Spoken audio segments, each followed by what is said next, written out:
Voilà. Comment vous expliquez le fait que ça ne pose pas le problème de prêter? Monsieur le Premier ministre, ça veut dire que vous allez rester sur la même trajectoire d'endettement ou bien, parce qu'il y a des niches quand même que vous n'exploitez pas. Par exemple, l'impôt foncier reste marginal, il y a le secteur informel qui est sous-fiscalisé, ça veut dire qu'il y a des ressources qui sont en déperdition. On parle de souveraineté. Qui sont en déperdition que vous ne récupérez pas. C'est un autre sujet. Ça, c'est un autre sujet. Non, dans ces conditions-là, ne me parlez pas de dette. On peut considérer que c'est parce que vous n'avez pas suffisamment de mobilisation interne que vous allez à l'international. C'est vous qui présupposez ça.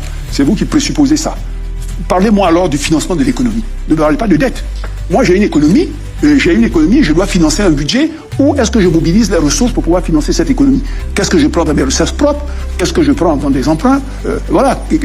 Donc, qu'est-ce que je... Ici et là, on discute. Mais si vous prenez juste par lorgnette de la dette, moi, je vous réponds sur la lorgnette de la dette. Oui, il faut accroître le taux de collecte fiscale. On appelle le taux de pression fiscale. On a évolué quand même il y a quelques années. On était à 12%. Aujourd'hui, on est à 15%. On a pour objectif de monter jusqu'à 18%, je dirais, d'ici 2030. Donc, on est dans un monde qui a changé.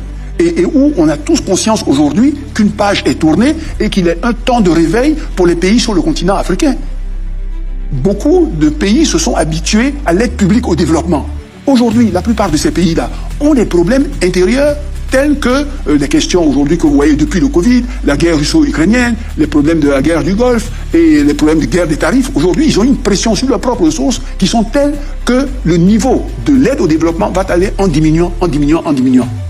Vous avez vu des pays qui ont carrément supprimé des pans entiers de leur aide au développement. Je ne rentrerai pas dans le détail. Donc les temps à venir ne vont pas être des temps évidents. Mobiliser des ressources sur le marché où, comme vous le savez, après la guerre russo-ukrainienne, les taux, je dirais, ont flambé, rend les taux sur ce marché-là relativement élevés et difficile pour un pays qui ne veut pas voir sa dette croître rapidement. Donc il va falloir, par tout moyen, accroître la mobilisation des ressources intérieures de façon accélérée et extrêmement importante.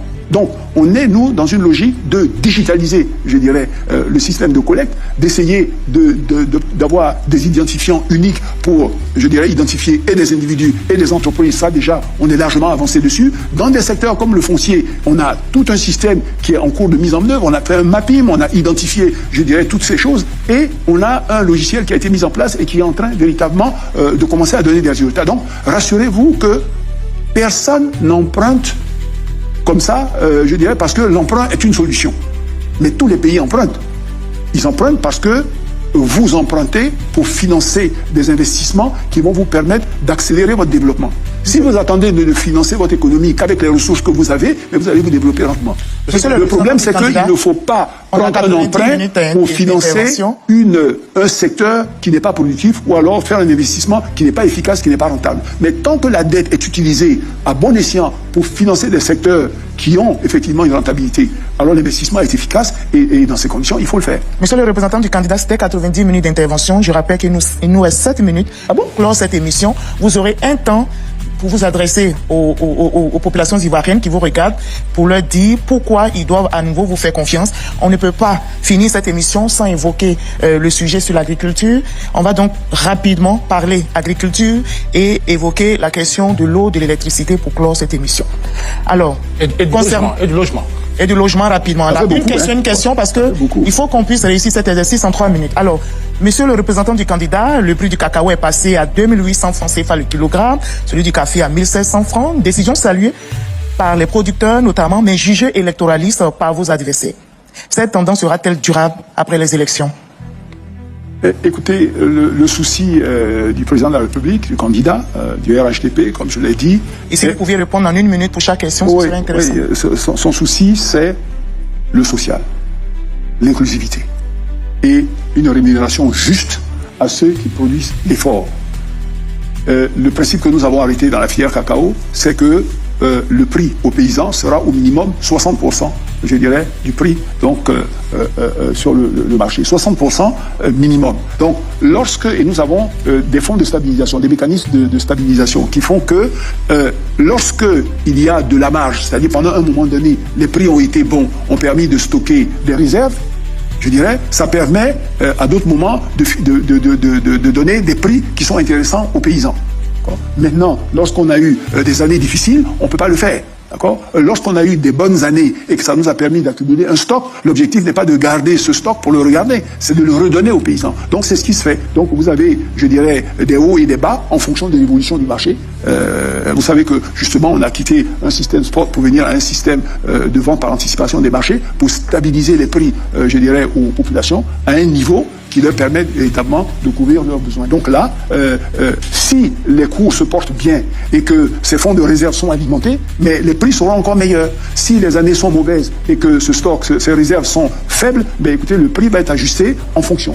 Alors, on va parler de mécanisation rapidement. L'enseigne Bakayoko, mécanisation et transformation rapidement et pour évoquer la question du logement. De transformation aujourd'hui. Oui. Le cacao, à peu près 50% aujourd'hui. Oui. Mais pas seulement le cacao, il y a le cachou, on est à peu près à 21-24% Oui. de transformation. Oui. C'est beaucoup pour le cacao, mais ça reste marginal pour le cachou. Et je voudrais que vous nous apportiez une solution aussi pour l'ananas aujourd'hui qui est complètement en déperdition, qui est en déclin, 27% de moins au niveau des exportations. Solution. Oui, bon, donc sur la transformation du cacao, on est quand même passé à 50%. Donc Monsieur le représentant du candidat, malheureusement, ce sera la dernière question. Et dans votre temps de message de fin, vous allez aborder la question de logement rapidement, la question d'électricité pour assurer les Ivoiriens qui nous regardent. Les factures sont élevées, moi-même j'en suis victime, j'attendais cette occasion pour vous le dire. L'eau également, est-ce qu'aujourd'hui le programme Eau pour tous est une réalité? Vous allez donc aborder cela dans votre conclusion. Répondez à cette question et on vous donnera le... Oui, en fait, je pense que les transformations, les taux de transformation sont intéressants, je dirais. L'objectif, c'est que au cours des années qui viennent, des 5 prochaines années, on arrive pratiquement à des taux de 80 à 100% de taux de transformation pour la plupart de ces produits-là. Mais le taux de transformation, également, pas seulement le taux de transformation primaire, le taux de transformation secondaire, celui qui permet de retenir le plus de valeur ajoutée dans le pays et le plus d'emplois. Donc oui, on va avoir des stratégies qui permettent effectivement d'accélérer le processus de transformation. Sur les filières comme la filière ananas, il n'y a pas de fonds de stabilisation. Il n'y a pas de fonds de stabilisation donc qui permettent de faire ce que je viens de vous expliquer pour le cacao. Donc on est en train d'examiner pour un certain nombre de filières qui sont concernées comment instaurer un mécanisme et un fonds de stabilisation pour permettre effectivement d'adresser les mêmes questions. Merci beaucoup, monsieur le représentant du candidat. Vous allez regarder les Ivoiriens et vous allez réussir cet exercice en 1 minute à ce jeune qui hésite, à cet électeur qui doute. Pourquoi devait-il choisir le RHDP pour les 5 prochaines années? Vous regardez, vous avez 1 minute de parole. Merci. Chers électeurs, la Côte d'Ivoire revient de loin. Le président Alassane Ouattara a pris le pays à un niveau, comme je l'ai dit, de difficultés grandes dans tous les domaines et en 15 ans a réussi la prouesse de faire de ce pays la Côte d'Ivoire que vous voyez aujourd'hui sous vos yeux, presque méconnaissable par rapport à ce que vous connaissez. Tous les acteurs nationaux et internationaux et les experts reconnaissent que ces résultats sont une véritable prouesse. Nous allons maintenant, à partir de cet instant et au niveau où il était arrivé, faire de cette Côte d'Ivoire une grande Côte d'Ivoire. Faire un saut qui va accélérer le développement et permettre de transformer encore plus rapidement le pays. Pour cela, nous allons adresser